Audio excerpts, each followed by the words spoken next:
Mwandishi wa habari wa shirika la utangazaji la Kenya KBC Fredrick Pasayo amefariki dunia ghafla leo Ijumaa Machi 21 mwaka 2025 akiwa nyumbani kwake Kinoo, eneo la bunge la Kikuyu. Kwa mujibu wa taarifa ya KBC, Pasayo amefariki katika mazingira ya kutatanisha kwani alikuwa mzima na kulalamika kuumwa popote. Jana baada ya kutoka kazini, alielekea nyumbani kwake huko Kinoo, umbali wa kilomita 15 kutoka Nairobi, lakini leo hakuripoti kazini asubuhi, tofauti na ilivyo kawaida yake. Baada ya kupiga simu yake na kutopokelewa, ndipo jitihada za kumfuata nyumbani zilipofanyika, ambapo walielezwa na majirani kwa tangu aingie ndani usiku wa jana hakutoka.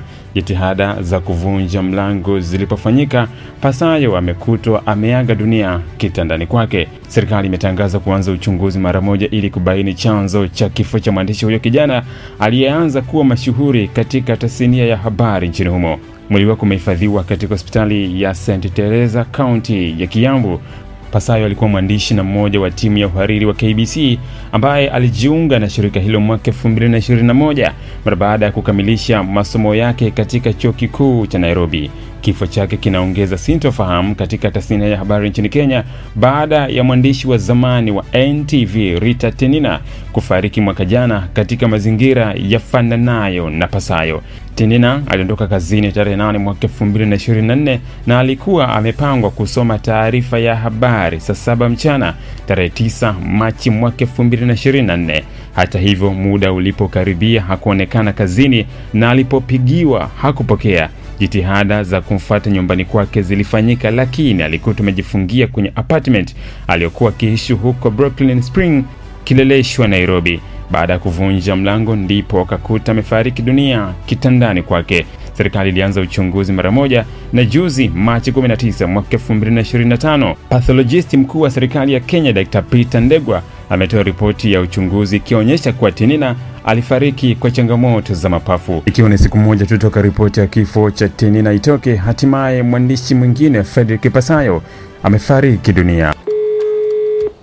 Clever vipi?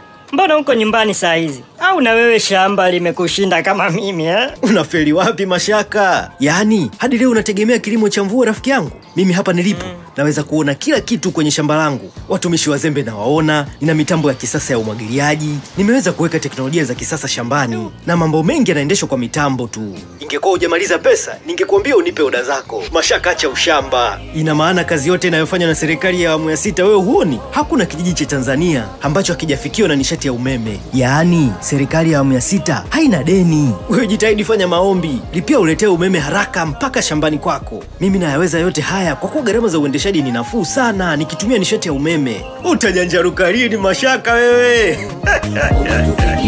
Nishati ni maendeleo.